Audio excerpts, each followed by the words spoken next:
freaking first cut. Golly. Welcome to the First Cut Podcast.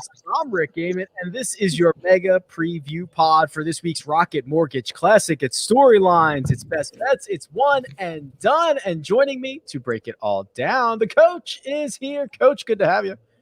It's great to be here. I really feel like I've turned the corner with my one and dones, and so I'm fired up for another week. Let's go. I will say you were not here on Sunday evening, and I believe I described your last 2 weeks as scorching hot, something like that. You've earned a lot of money in the last 2 weeks, and you are out of the basement officially. I feel good about it. Jacob can stay in the basement by himself. Let's go. Wait until you find out what I got coming this week. It's not good when Jacob is, ribbing you from the basement. It's a little bit scary. Mark Immelman. Mark, good to have you back.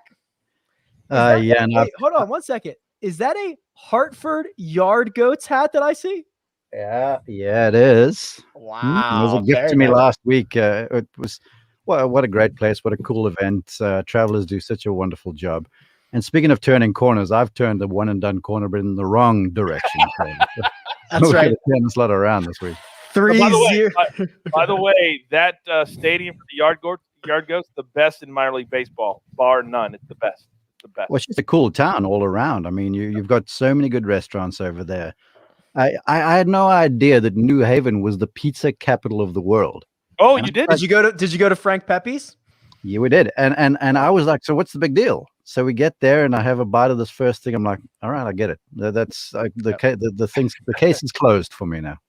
You can actually get a half baked. So you can get a takeout from Frank Pepe's half baked. So they cook it halfway, then you take it home, you finish it, and then it's like hot out of the oven right there. And they tell me, Cal, that Frank Pepe's is moving to the Metroplex here sometime early next year. To Dallas?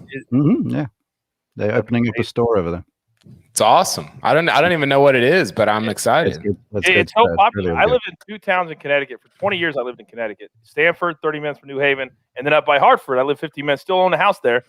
And everybody would drive the 30 minutes to New Haven to get the pizza. Didn't matter if you lived within 30 or 45 minutes. That's where you would go. It's so good. So good. Kyle Porter rounds out our group for today. KP, you're getting a Frank Pepe's apparently. Can I take Frank Pepe and my one and done? He might be the only guy I have left. You can take plus. You can take anybody in the field, or you can take a Saturday revenue of Frank Pepe's in New Haven. You might want to take Saturday revenue. I legitimately had a 5-minute conversation with myself about taking Sepp Straka this week. So that's kind of where we're at. Yeah, I know. Wow. I know. Come in. The water's warm. It was cold back when you took him in January. Yeah, Coach used Sepp Straka at, let's see, the American Express. At my lowest. At my lowest is when I use Sepp Straka. Oh, Lord.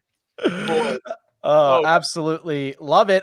Quick reminder here, gentlemen. CBS Sports HQ is certainly the network to start your sports news day at 8 a.m. Eastern with Morning Buzz, an hour of highlights, news, and all the day's need to know.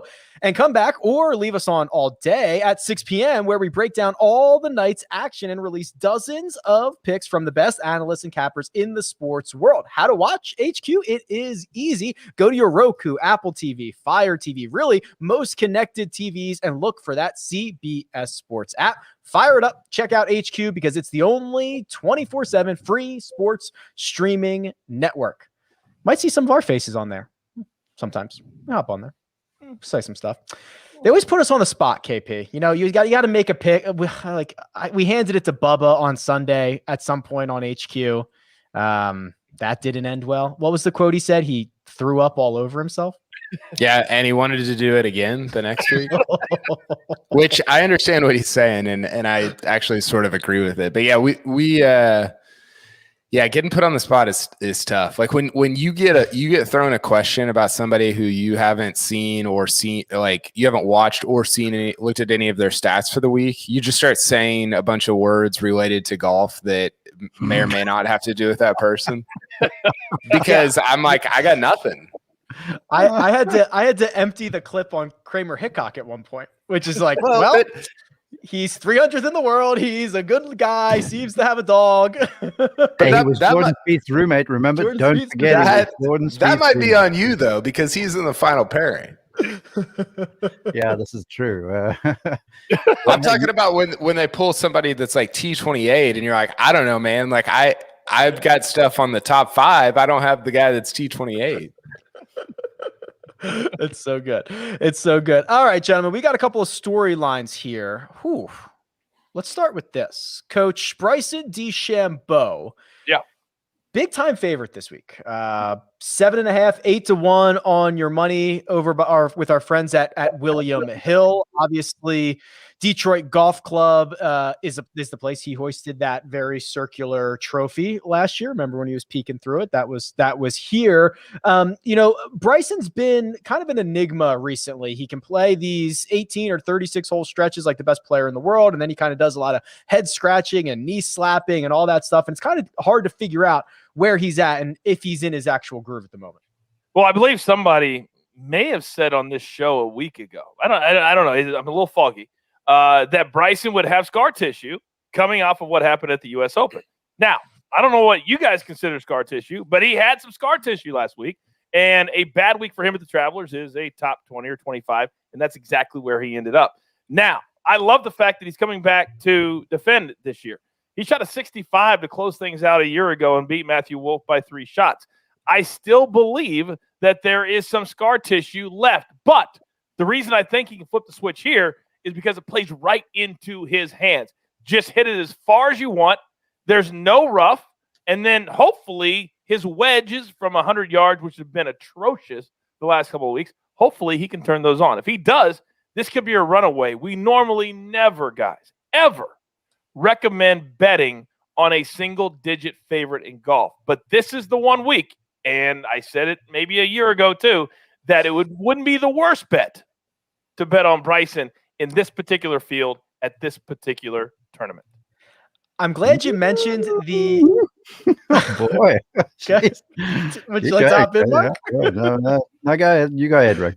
I was going to say, I'm glad you brought up those little wedges that he has at Detroit Golf Club, because KP, I believe you actually were the sleuth on this one last year. He literally broke ShotLink. And if I remember correctly, remind me here, he was hitting his drives so close to the green that instead of his second shot being treated as an approach shot, it was being treated as an around the green shot. Am I understanding that correctly?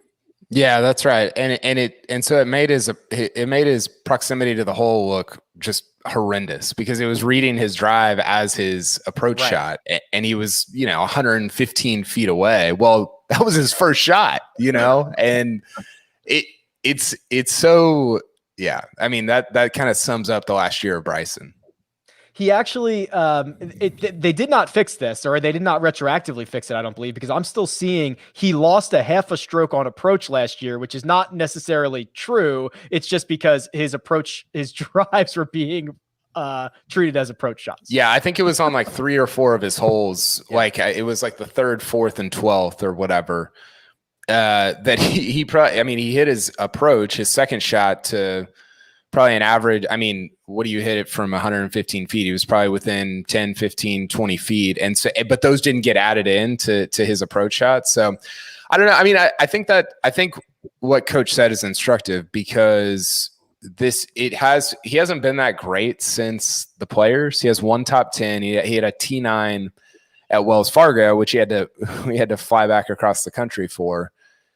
And this feels like he's so good off the tee that unless he's hitting it out of bounds like he did at Memorial or in the water repeatedly, his floor is just so high. Like the floor is really, really high, and it's difficult for him. Is he going to miss cuts? For sure. But like it's almost hard for him to because of the strategy that he's employed. But to win, you gotta score, right? It doesn't do you a ton of good if you're like, if we're only talking about like the binary product of wins and losses, it doesn't really matter how far you hit it if you can't score from there. So I think this week's going to be interesting. It's kind of the 1 year anniversary of like, oh wow, this actually is like this really works, you know, and maybe that was validated later on at Winged Foot by winning the US Open, but this was the first time at Detroit Golf Club where it was like, oh, this is actually going to be crazy if he maintains this length off the tee. The small eye test that I saw with Bryson last week, Mark, it was a lot of what Kyle had mentioned. The drive that he hit on 9, I think it was on Saturday, was so close to the green that Patrick Reed literally backed off the putt that he was hitting because it spooked him and he couldn't get up and down for birdie. Is there a level of Bryson that has to go through this evolution of you're the longest hitter on the PGA Tour, you're leaving yourself with a lot of these half wedges that you sometimes might be hard to get enough spin on, and he's got to now figure out that part to really unlock. I mean, he wins a lot, but if he could figure that out, he would win in bundles. Yes and no. Yes. What you need to bear in mind first off, as we're looking toward this week, all the reports we've gotten is that the golf course is absolutely saturated. They've had rain there for days on end. Yeah. In fact, one of the holes was closed for a little while, I've been told. Now, you can't quote me on that because I have not been. I get to site tomorrow and I'll have a better idea. So you've got a place that is essentially a dartboard, and the rough, they won't be able to cut because it's so wet out there. You don't want tire tracks everywhere. So it's the kind of situation where at this golf course, for argument's sakes, the Donald Ross design, it's all about deception. It's all about perched up greens.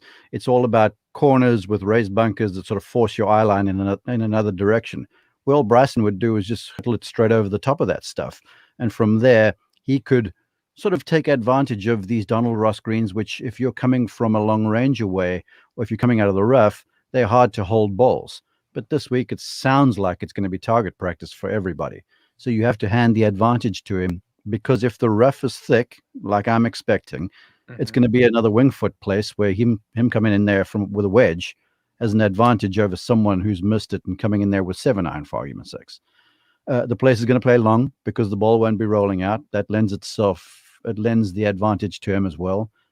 But to your question, to me, Rick, it's so situational because sometimes the hole could be cut back on a plateau somewhere, and he's coming in with a wedge and he just undercooks one, or you draw a bad lie in the fairway and the thing spins too much, or it doesn't spin, it comes back down the slope and he's putting from 40 feet instead of 15 feet. And so a lot of this stuff, you've got to be very, very careful before we draw assumptions and go, well, his wedge game's not good. Because I'll tell you this, the last little bit I've watched him play, he's hit some wedge shots that have been impressive to me. But it's all situational. Yeah, can he improve the wedge game? Certainly. He admitted as much. But right now, I think the way the game's playing, the US Open was a little bit of an aberration to me. I think we talked about it. He was leading the thing. He had that huge percentage to win. Then you make a couple soft bogeys, which is likely.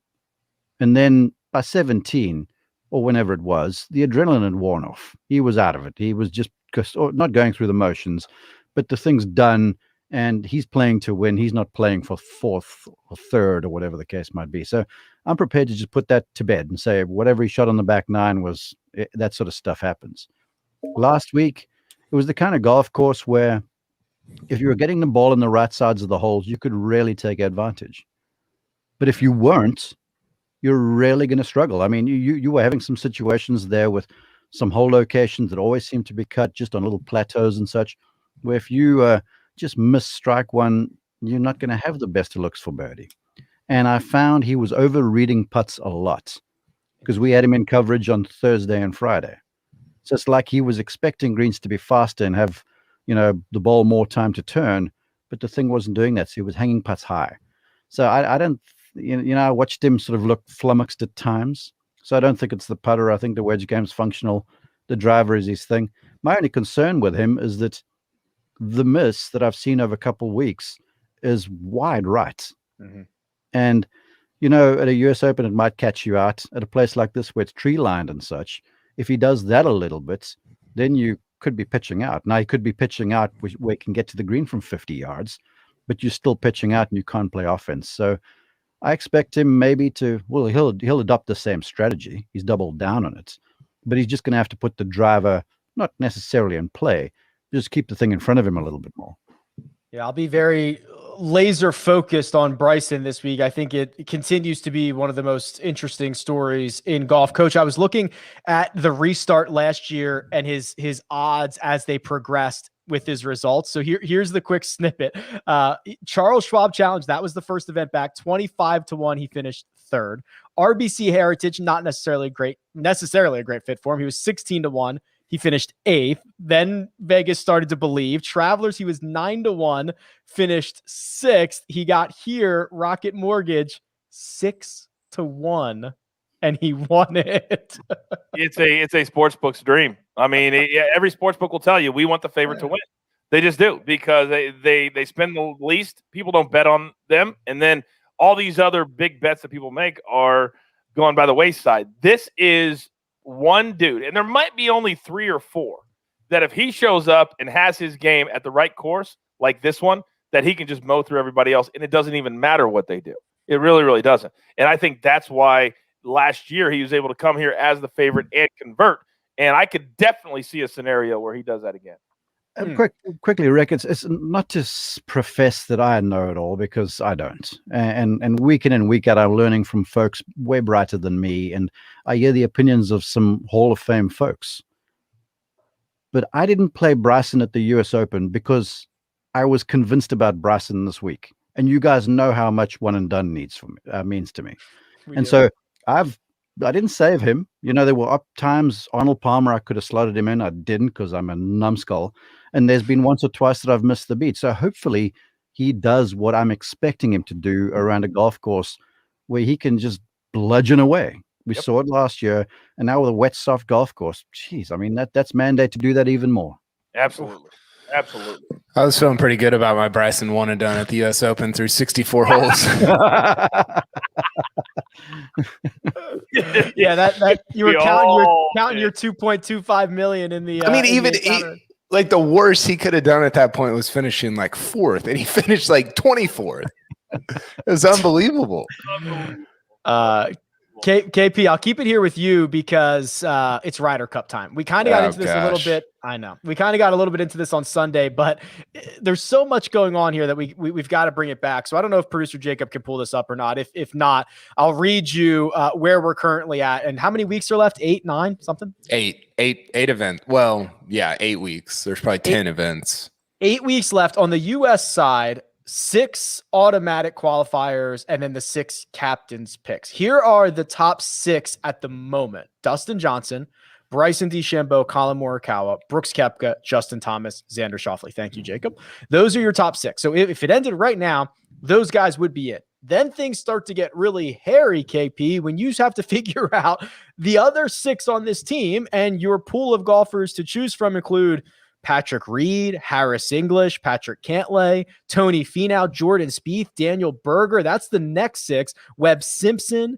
I mean, you could argue Scotty Scheffler, Jason Kokrak, Billy Horschel, Phil Mickelson's a major champion. There are going to be snubs. There's going to be snubs. There's going to have to be. Yeah, there are. And I threw this out on Twitter on Monday, and it turns out that people have a ton of Ryder Cup takes, and oh, really? None of it is gray. There's no gray. It's all like, well, this should definitely be the team, and you're like, maybe, I don't know. Like, and I think the main thing, and this is where people were saying stuff about, like, I threw Phil out there on Sunday on Twitter, all these different things. Not because I think he should be on the team. I don't really think he should. And I certainly don't think he's a lock, but because Davis Love III after the PGA was kind of hyping it up. And I don't know how that's going to play out, but Phil's got 1 top 20 in his last 21 starts worldwide, which is not good. I can't imagine, and I think eventually like he will end up not on the team, but that was not hyped by me. That was hyped by the people that are making the decisions about who goes on the team. So I think Phil is kind of the epicenter of all this. He's the kind of the fulcrum, like where everything spins around him and what the decision is to like whether or not to put him on this team. Is there a precedent for like your major champion not making the team? So Eamon Lynch brought this up on Twitter. He said John Daly won a major, what was it, 90, help me out, Mark, 91 and 95? Is that right? No, 91, I know. Yeah, 91 was Crooked Stick, and 95 was the Open St. Andrews. Mm-hmm. So he won majors in each of those years, and I think those were Ryder Cup years. 91 was War on the Shore. 95 was...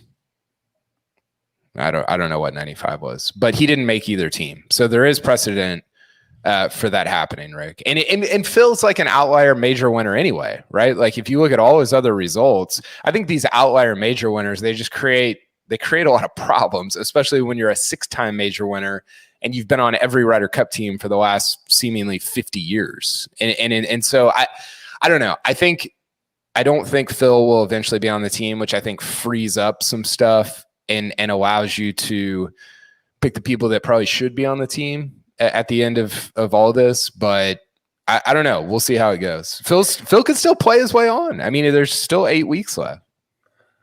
I think I'd love to jump in here because I foresee a real problem that we're going to have at the Ryder Cup. And it's based off of Steve Stricker. And what I mean by that is that everybody goes to him. He loves everybody. All the players love him. When they need putting advice, who do they go to? Steve Stricker or Brad Faxon. We know that. And the hardest thing to do when you're in a sport that everybody knows each other and everybody's around all the time and everybody loves each other is to make the really, really hard decisions. The U.S. team has been atrocious for a while now. There needs to be significant changes made to the team. There needs to be players like a Harris English on the team. There needs to be new names that don't have the scar tissue, that can come in and play well against the European team, that is a well-oiled machine. And you've got captains that when there's a hard decision to be made, they can make it. I need to see some new names. I need to know that Steve Stricker is going to put all these friendships aside and say, boys, it's my job to get the United States back where it needs to be. And that's not doing it if we put the same names that have been on Ryder Cups before just because they're big names. It needs to change, and I don't think it's going to.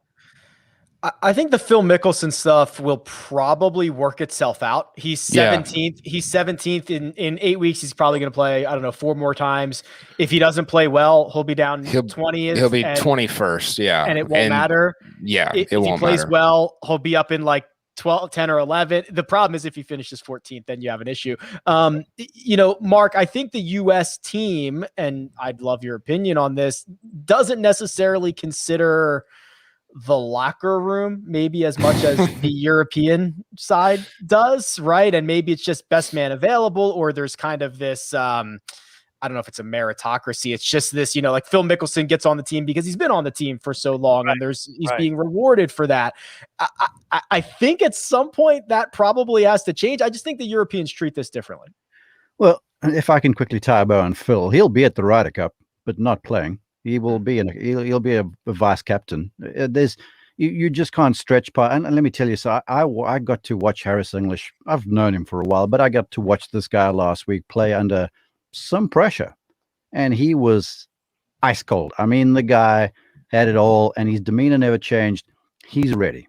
He's not a young man anymore. That guy's a veteran. Patrick Cantlay, he's a must. Patrick Reed, if you leave him out, that's just asinine. So there's all these guys that are essentially booking their places that you can't turn your eyes away.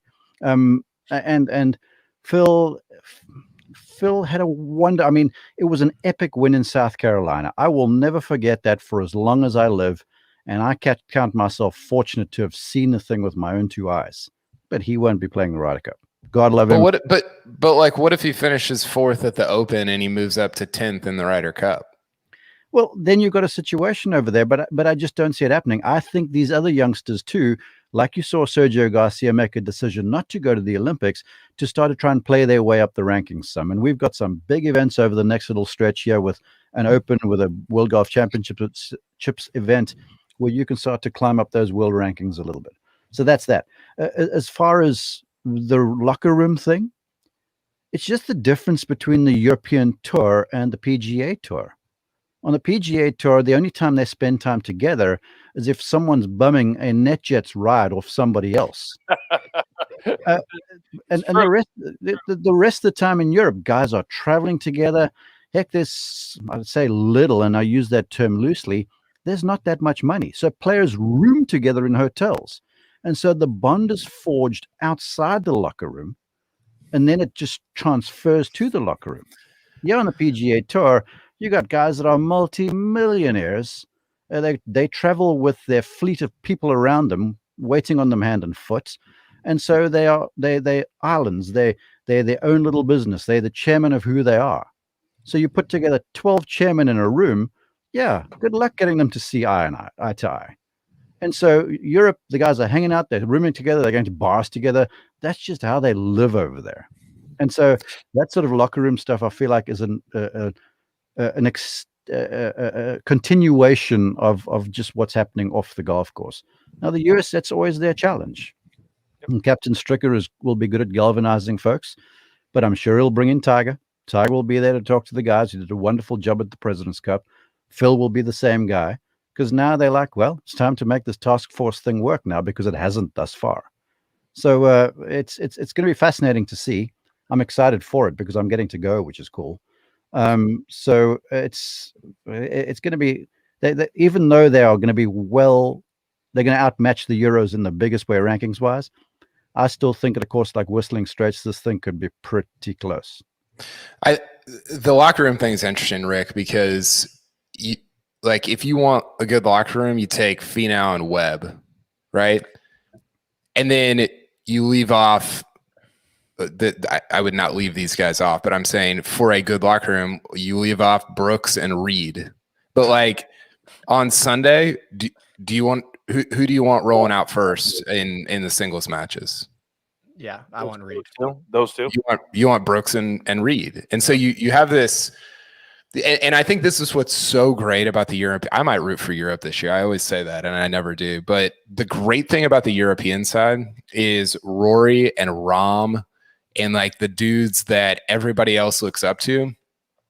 They're the Webb and Finau of their team also. So it just meshes so well because the best guys are also like the best locker room guys. And I've said this a million times. You don't hear Rory talking about like, well, the ball that my partner was using spins too much. Like tough crap. Like he doesn't have to use his partner's golf ball, so that's a bad example. So, I mean, if you're playing with Rory, you use what Rory says you're going to. Well, but how many times has Tiger talked about that or Phil talked about that? Yeah, it's like you're freaking like Tiger. Like, why am I hearing this? Like, just go win, And I think that I don't know. It's certainly a cultural. It's a culture thing that has been built up over years and years and years, and it's Europe's advantage. They have one guy in the top 9 in the world. They should not be winning Ryder Cups, and yet they do because of that advantage. And I think it's great. Like, I think that makes for a really fascinating backdrop on which to kind of paint all this stuff. Jacob, could you flip to real quick? Can I get so Mark said Reed has to be there, Cantlay has to be there, English has to be there. Right? Is that right, Mark? Spieth is a must. Yeah. Spieth has to be there. So that leaves for the last 2 spots, that leaves Finau, Webb, and Berger, and Scheffler, I guess, if you want to. I think he's the 14th. Oh, goodness. I'll put Berger in there because he's dynamite and he putts well. Yep. Finau, he's just the Ryder Cup and 18-hole match is a putting contest. You are not going to out hit the competition. You just won't. Alternate shot. I mean, you might hit a driver twice and you lead the tour in strokes gained off the tee. So you've got to be so smart with how you select these folks. But Tony Finau is good enough. I'm interested in Billy Horschel. That guy's got it. Yeah, here, and he's the kind of guy that will he will slit his wrist to win a point for the United States. And that's the sort of individual you need on the team, like a Poulter for Europe. Those are the changes, Mark, that I'm talking about. You got to have guys that are killers. And what Kyle's talking about is basically B players. You've got B players with 2 A players at the top. That's why they know. It's almost like a triangle that everybody knows their role and they're okay with it. To the point when you've got 12 A players, then they all want to be the A guy, and that just doesn't work. And that's as easy a way to describe the two teams as there is. You got 2 A players and everybody else, and you got 12 A players on the other side, or 10, whatever. I just want to make a quick point too. All of this stuff is all conjecture, because the truth of it is that even the greatest players in the world have off weeks. And you want to, as far as possible, bring the people that are playing the best to the event at the time. Sure. And that's something that's never really discussed. People look at the rankings and they're like, oh, this guy's world ranking number 1. But man, Dustin Johnson, it's not the most convincing dude in the world on the greens right now. He's or anywhere. Yeah, he's still a force to play against. And he might be sort of, if I'm some young European dude and I roll onto the tee with an out of form Dustin Johnson, that's going to be eye-popping for me. But, if you're putting under pressure, or if you having to hit shots under pressure and you're not that sure where it's going, I don't care what your ranking is. Sorry, it's not played on paper, this thing. That's a cliche, but it's the truth. Last point on the U.S. side, Finau went 2-1 in Paris, and so did Webb. They were both awesome, and Finau destroyed Tommy Fleetwood on Sunday in Paris. That is not super meaningful 3 years later, I understand, but it did happen. And yeah, I think Stricker's got some real difficult decisions to make at the very end of this list. Webb is highly pairable. Webb can play with anybody. He makes so many birdies. He's a night. Him and Cantlay are a nightmare to play against. Real quick, Jacob, hop on over to the Europe team, because they do this a little bit differently, but it would essentially be Rahm, Fleetwood, Hatton, Rory. And then probably, they've got captain's picks. You got to assume Casey, Fitzpatrick, Hovland starts to round out this team, coach, right? Fitzpatrick you kind of leave him off. You can't. No. I'll be very quick, because I know a lot of people in the comment section want our picks and they live off these picks. But you're saying exactly what we talked about. They're like, wait, when are you going to give me your picks? So I get that. This is about the Rocket Mortgage. We'll get to that. But when you look at this, it's a very easy argument on why they play well. And all these guys are playing well, but they're not A personalities. And that's what we're talking about, type A personalities. And these are all B personalities. They're okay taking a step back 1 week a year. Somebody needs to teach the Americans that. Our friends over at William Hill have the Europeans plus 163, United States minus 162. And I bet the Europeans right now. I would bet the Europeans right now. Or you could bet a tie at 12-1, which would be... the U.S. is going to have 9 of the top 10 guys in the world when it goes to Whistling Straits. Yep. And home field. Let's not discount home field advantage. And listen, I'm very pro-Europe when it comes to this stuff, but the U.S. destroyed Europe at Hazeltine. It was not close. And it always feels close because you're like, oh, well, but it was not close at the end. And Europe Victor Perez, Matthew Fitzpatrick, they're fine. They're fine players. But we're talking about, guys down at the end of the U.S.'s list that are top 15 guys in the world. So I will say, I hope Shane Lowry makes the team, because he would have been on it, no doubt, last year, and he's kind of fallen off a little bit. I hope he plays great at the Open and gets on the team, because I think that would be really meaningful. All right, gentlemen, here's what we've got left. Our betting cards, our one and done picks. But first, we're going to take a quick break and hear a word from our partners. And we're back. All right, betting cards. This is where we take $100. We go to William Hill. We choose our bets. And let's see who I want to start with here. So who do I have up here? Mark, we'll start with you. Oh, Mark. All right. Classic Mark card. He's got 5 wagers, all of them $20 a piece. Let me take you through this card here a little bit, Mark. Let's start with your 2 3 balls. Doc Redman over Cameron Tringale and Keegan Bradley. You're getting 2-1 on your money there. And then the favorite, Bryson DeChambeau over Hideki Matsuyama and Joaquin Niemann at plus 110. Mm-hmm. Watched the Redmond play a little last week. Golf course with similar grasses, bent grass greens, bent grass fairways, and stuff like that. And he's impressive. I'll be honest, I had not watched him play in person before. I'd seen him from afar, but watching him play, he is an impressive golfer. And Cameron, he shows up once in a while. He's got way more power off the tee. Keegan's also a little inconsistent, especially on the greens. And these are Donald Ross places where there's nuance to these greens. So I think Redmond's almost a given over there for me. And then DeChambeau, I have a feeling this dude's going to do something special next week. So you can put him up against anyone, in my opinion.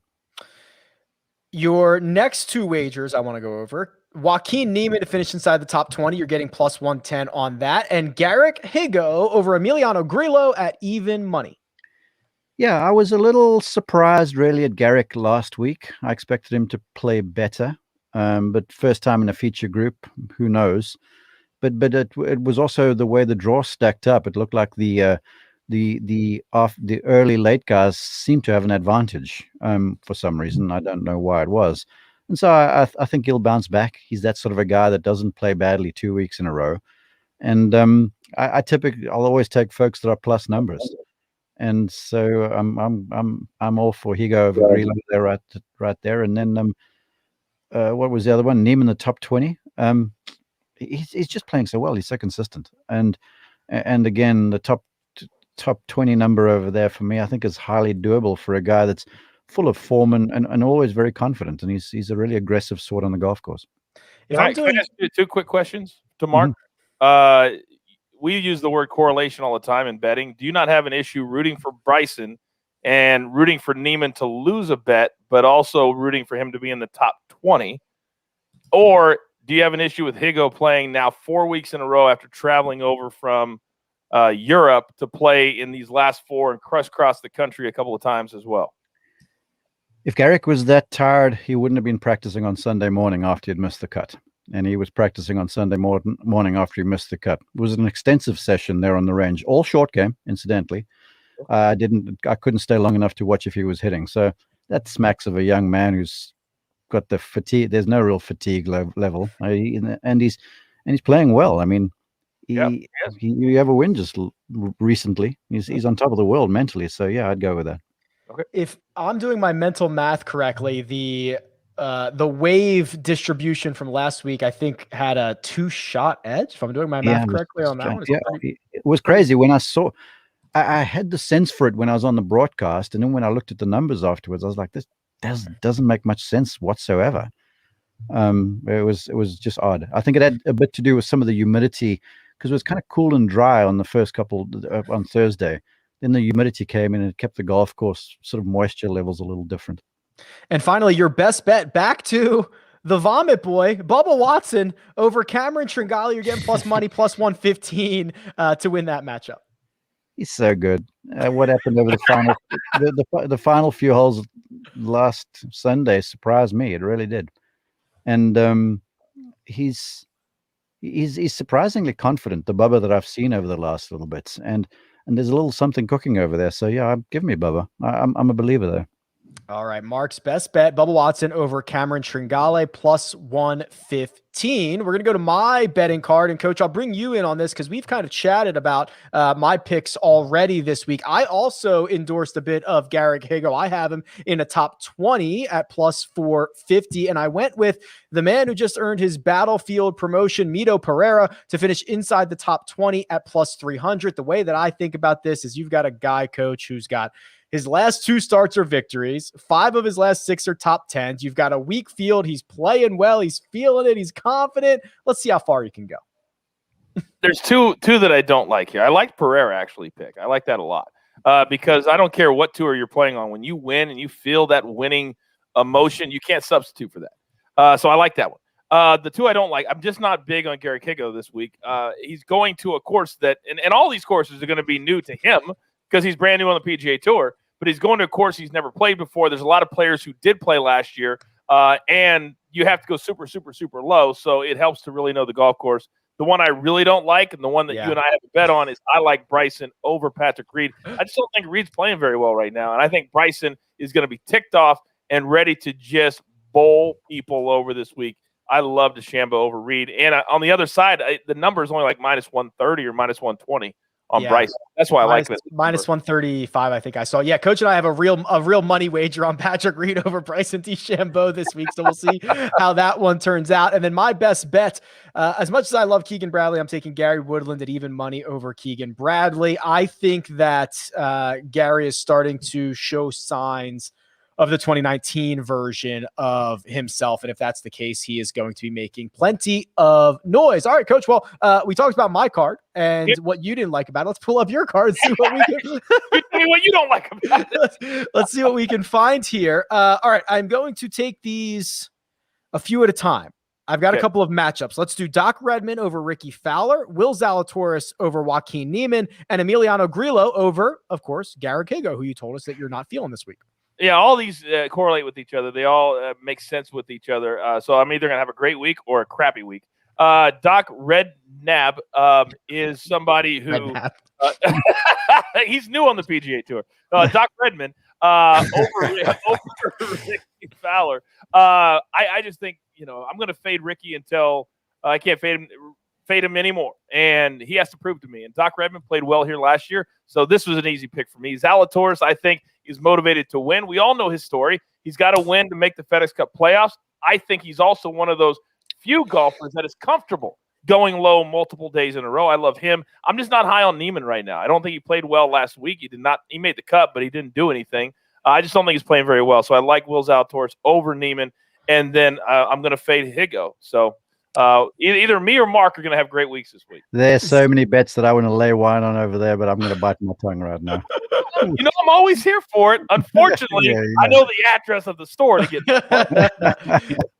get oh man, boy, what was I going to say here? Oh, a win for Zalatoris could arguably be worth like $7 million because he'd get the 1.3 or whatever for winning Rocket Mortgage, and then getting into the playoffs could be worth a ton. I mean, it could be worth 15 more. He's going to be, if he wins, he's going to be a top 10 player immediately, because right now he would already be a top 15. So you had to win. How about that, KP? You throw him into the Ryder Cup discussion, but you could have Zalatoris. He would move into the top 10, and then instantly his name would pop up on the board. Right now, people are scrambling going, where is he? Well, he's not anywhere because he's not eligible, but he would be with a win, and that'd be cool. He has 1,100 points. That would put him, he'd be like 28th if he won. He'd move up to, oh man, he's missing out on so much money. I'm telling you. It's crazy. Yeah. The rest of your cards, so you correlated these pretty strongly. So you have Doc Redman over Ricky Fowler. You also took Doc Redman plus 200 over Keegan Bradley and Cameron Tringale. And then you took two different Mav McNeely wagers. One is the top 10 plus 450, and the other one is to win Group D at similar odds. So it's plus 420, and Group D includes, these are very strongly correlated because you're fading Garrett Higo here, Max Homa, Siwoo Kim, Keegan Bradley. So this is a connected card, Coach. Yeah, you can't sleep on Maverick McNeely. He's a top 60 player in the FedEx Cup rankings currently. And when he finishes high. And he played well at this event a year ago. So I love him this week. Plus, I just wanted to find a name that was not a well-known name to pick, because this feels like a week, guys, that it's going to be an off-brand guy. And to me, I want to pick a dude who has a girlfriend who's better than him in golf for this week, and that is certainly Maverick McNeely, who dates Danielle Kang. So I'm here for him this week. Oh, that's so good. And your best bet, Coach, Kevin Kisner plus 105 over friend of the pod, Jason Day. So easy. All Jason Day has to do is start for me, and I lock this bet up. And I know what the announcers were saying on the broadcast. It looks worse than it is. Well, it looked bad as far as his back is concerned the final 2 days, Saturday and Sunday. So it may not be as bad, and it may be a protection thing. But right now, Kisner, he finished third here a year ago. Third. So I'm going to take a guy who finished third, who plays this well, over a guy that I don't even think can finish 2 or 3 days right now. So this is my best bet. Easy pick. All right. Thank you very much, Coach. Before we move on, Mark, I'm going to get you out of here. Thank you very much for joining us. We will cover your one and done. You can follow Mark at Mark_Immelman. Thanks for hopping on. Yeah, but before I go, I've been thinking about this. Coach, look at me. Oh, God. I will take Higo over your Emiliano Grillo for a bottle of wine or whatever beer you want. You up? Wine for you, and I'm going to go Arnold Palmer Spike for your boy. Are you being paid to say that? No. I think we all are. The deal. There you have it. Lock it up. Mark has Garrick Higo and a bottle of wine. If he wins, coach with Arnold Palmer Spike, the perfect combination of lemonade and iced tea. If Emiliano Grillo gets the job done. Mark, thank you very much. We'll catch you soon. See you guys later. You see that flag, Coach? Have a look. I thought you were pointing at your name. I thought he was too. See you guys later. See ya. Mark. All right, KP, we're gonna go to your card here. Oh, this is frisky. Oh my God. Okay, you weren't kidding about Sepp Straka. So you have a Sepp Straka top 20 at plus 275, and Kyle Stanley also top 20 plus 300. Talk to me. Yeah, so Stanley's been hitting the ball well. He's one of those like handful of guys outside the top 20 in the world where like if he putts it at all, he's kind of going to be in contention. He's been hitting it great. And then Sepp Straka has finished in the top 15 at this event each of the 2 years it's been at Detroit Golf Club. Now, he's not hitting it as well as I would like, but he does have some good finishes here. So that was kind of my thinking on both of those guys. Okay, now you go with Patrick Reed over Bryson DeChambeau, Hideki Matsuyama over Webb Simpson, and Will Zalatoris over Joaquin Niemann. Yeah, so Reed has been if you look at the last 3 months, he's number one in this field from tee to green of everybody in this field. Bryson's up there too. He's like 12th. But Reed's been hitting the ball really well. And spoiler, he's actually going to be my pick to win. Hideki's been hitting it well too. Webb has not been he's not been playing that great. He hasn't been playing that much. Yeah. So maybe it's a little unfair, but I think that I don't know. He's played well here, which concerns me a little bit, but this was a kind of a toss up. So I took the plus money with Hideki there. You mentioned Patrick Reed. He is not only going to be your pick to win, but you have him on your card as an outright at 14-1. You went back to Matthew Wolff over Jason Day and Jason Kokrak. Is this just a slander against the Jasons, or what's the deal here? This is a hey, let's see if he remembers what happened last year. I don't know what to do with Wolff. Like I want to bet him every week because I feel like he's at a number that his talent level should not be at. And so you get weeks like the US Open, right? Where it's like, oh yeah. And then you get weeks like the Travelers where it's like, oh yeah, like this is how he's been playing. So I don't totally know what to do with him. And I probably should just stay away from him right now. But this one just felt compelling, mostly because he played so well here last year. And then your best bet is a very contested one today. You are taking the side of coach Emiliano Grillo minus 125 over Garrick Higo. I should have jumped into that wine bet, but I got scared. I'm glad Mark left because so he doesn't have to hear this Garrick Higo slander. Higo's fine. Like he wins a lot, which is incredibly meaningful. Like that like means something to win. I don't care if you're on the Sunshine Tour. I don't care if you're on the Florida Sunshine Tour. I don't care where you are. But he's not his numbers are not that good. Like if you look at what he's done, he's had a really hot month putting, which is great. Like that's how you win. But his win was just, it shouldn't have happened. He kind of backed his way into it. And I think because of that, and because he's young, I think there's been a little bit of overvaluing of how good he can actually be. His pedigree is not great, and he's not a great ball striker, or he hasn't been so far as a pro. You can improve that, but usually you kind of, you're around like who you are from the time you turn pro. So I'm not super bullish on him. And I think there's been a little bit of a correction to the mean over the last 2 weeks at the US Open and Travelers with him missing the cut at both of those. Let me jump in here real quick. I agree with everything you just said about Higo right there. And by the way, he better have sent a case of wine to Chesson Hadley for that win. He shouldn't have won at that number, right? No. The number that he was at. No, he was -10, and Jason Hadley had to shoot 4 over in the final, whatever, 8 holes to go back. But regardless, I feel like I'm ready to create, if KP is willing, the first ever 2-on-1 bet here on the first cut. So here's my proposal for you, KP. I'll take Jason Kokrak. You can have Jason Day. You can have Matthew Wolf.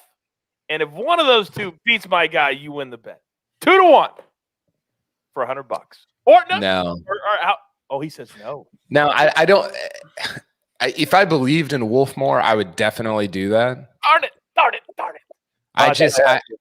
No, my heart's not in that one. I will do one with you, but it has to be my heart has to be in it. I respect you for that, because I wouldn't take that bet either.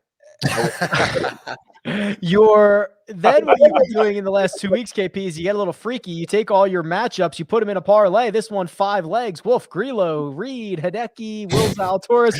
$5 to win 233. Yeah, this is plus 45.79. Wait a second, KP. You just said I don't believe in Wolf, but you put him in your parlay? Well, I'm just lighting $5 on fire, essentially, just because I want to. I think I've missed all 4 of the ones I had in it last week, but I hit Nelly. That's right. So I'm still in house money. I'm still playing with house money. Okay. If you picked the opposite of every single one of Kyle's matchups last week, you would have won that parlay. If you parlayed the opposite side. Oh snap! That's actually hard to do too. It's hard to lose all 4 too. It really is. It really is. Against I'm the only one in plus money right now. So I don't know if you guys are winning. Kyle is winning this contest. So if you're looking for picks to back, the card is up on YouTube right now, because those have been the most profitable ones all season long. Excuse me. Okay, quick recap. Forgot what word I wanted to say of our best bets. Myself, I'm going with Gary Woodland over Keegan Bradley. Kyle is going with Emiliano Grillo over Garrick Higo. Coach is going with Kevin Kiz over Jason Day. Mark went with Bubba Watson over Cameron Tringale. Greg went with Cameron Tringale over Keegan Bradley and Doc Redman. And Sia said, I'm taking Jason Kokrak to finish inside the top 20, which only leaves us with one last thing to do. It is our one and done picks. And Coach, I'll get to you in a second. I'll get to you in a second, Coach, because Coach is on a heater. I'll wait. I'm starting this time with producer Jacob, who got 0 doll hairs from Keegan Bradley last week and now sits at 4.33 million. Jacob, you got to pass, Coach. What are you doing this week? Sepp Straka. No, you're not. Yep. We're going to go with Sepp Straka. I know Kyle might have spilled the beans a little by saying he was debating on taking our favorite Austrian bulldog, but I think he's an Olympian. He's an Olympian. It's an Olympic year. It's a Ryder Cup year. Maybe he's playing for that captain's pick. Maybe that would be sweet. Following the footsteps of his fellow bulldog Harris English, who won last week. If you played in the Olympics, Jacob, if you were an Olympian, would you get the tattoo, the rings? Oh, absolutely. Yeah. That's the thing to do, right? I don't have any tattoos, but I would get the tattoo with, some sort of decoration of every medal that I've won. What if you finish dead You're last? Giving yourself medals.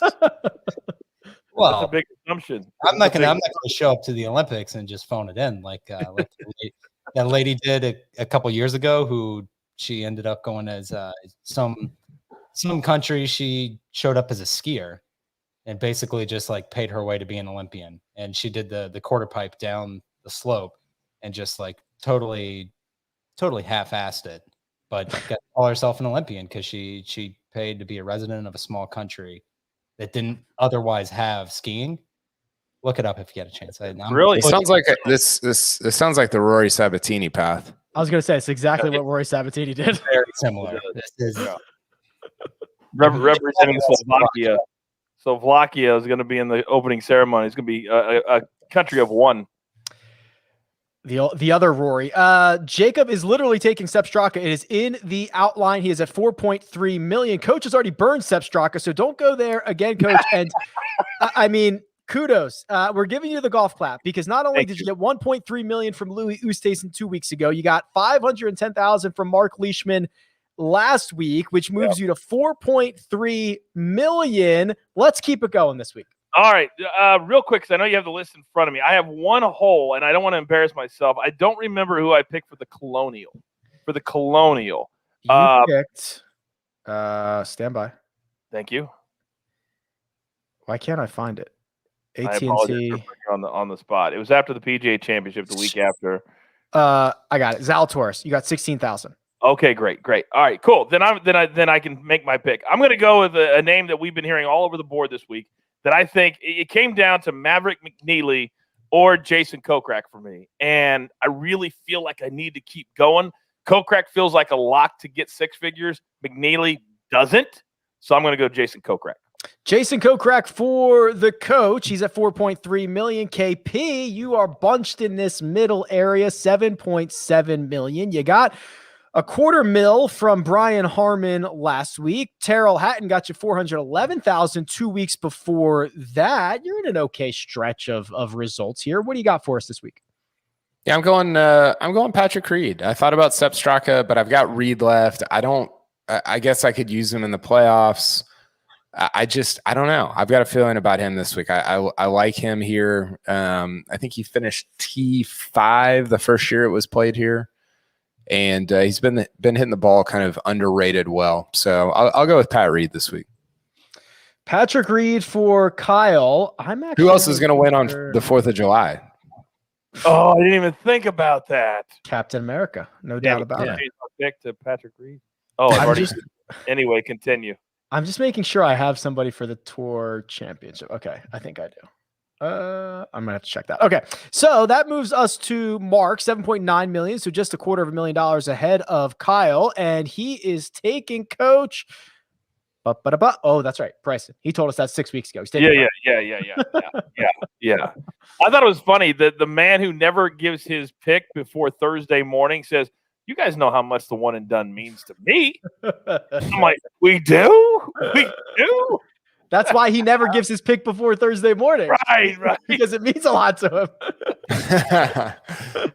He doesn't want to play his cards. I believe I am next. I am 8.7 million. I am also taking Jason Kokrak, so you won't make up any ground on me, Coach. But I was looking to see who I have potentially left for the playoffs. Playoffs. Thank you. Oh, I got plenty of guys. I got Louis. I got Billy Horschel. Yeah, I'll figure something out. Keep reaching. That's basically it. I think I've used everybody else. I just realized I have in the holster, I have Brooks, I have Rory, I have JT, and I have Oosthuizen. See, it's because you used Rom 3 times. It's because you used Speed probably a couple. Paul Casey definitely used twice. Boy, you could be the odds-on favorite. If you win this week, you'll get up to around 9 million, and then you have all those guys left for the final 8 to 10 weeks. I would consider you the favorite if you can do that. Yeah, I need a Reed dub this weekend. Yeah, you do. Greg is in the lead. 220,000 clear of me. The big boost from John Rahm, 2.25 million at the U.S. Open, 0 from Kevin Streelman last week, and Greg is going with Cameron Tringale. What? Cameron Tringale. Yes. Oh my gosh. There you go. Oh my. Hey, gosh. Can we do something real quick? Can you do a favor for me when you host the shows moving forward? Sure. And it would really mean a lot to me if we start calling him Network Star Greg. If you could do that, that would mean a lot to me because I turn on CBS the network on Sunday, and who's the first kisser I see? Greg. For some reason, he has a little energy than he has here on the first cut. I couldn't figure it out. Look at this photo I took of him. Look at this smile. He doesn't smile like this when he's with us. He does not smile like that when he's with us. That's what I'm saying. We're the 3 clowns. We're the only 3 clowns that aren't on the network. Yeah. What are we doing? Kyle, I have other shows that I do, so you might be the only 2 clowns. Yeah, get out of here, Coach. It's me and Rick. while we're talking about this, Kyle, you might I saved these rankings for you because you've taken some heat with rankings before. So they were ranking the major victories, and this is Greg's order: Phil at the PGA, Bryson Wait, for the season? Like since the restart, the five major winners. Okay. Phil Mickelson at the PGA, number 1. Bryson, number 2 at Wingsfoot. I got a problem with that. John Rahm, number 3 at Torrey. And then both Masters in 4th and 5th. Hideki 4th, DJ 5th. Your initial take, please. What about Morikawa? Oh, that was before the. Yeah, that was August. That was August. Or sorry, yeah, it's not since the restart. It's since this season. I think I'm okay with it. I don't. You could put Hideki anywhere depending on how you feel about because that's a like what he did. If you value it globally, you could put it at number 1 and nobody could argue with it. But if you don't value it domestically, you could put it at 5 and nobody could really argue. Like it's very pliable. Like what he did at the Masters. DJ's was it was interesting. Well, it was intriguing because it was in November, but it wasn't like a super memorable Masters just on its own. I think it being in November made it memorable. So yeah, I think that's maybe I would put Hideki ahead of which US Open win was better, Rahm's or Bryson's? Well, Rahm's was more exciting, but Bryson's was again, that's my whole deal, like an inflection point in golf history, I think. I really do. Like I'll never not think that. So Rahm's was more fun on Sunday, certainly. Is this a good list, Coach? I agree with this list. I mean, Phil's clearly number 1. Yeah. Clearly number 1. And then everything else kind of, and Bryson changed the game with his. He did something we literally said could not be done. You got to put that too, right? And then the rest of it. So KP, everything KP said is dead on. I might have moved Hideki up a little bit, but otherwise, I guess it's pretty fair. Yeah, totally fair. Absolutely fair.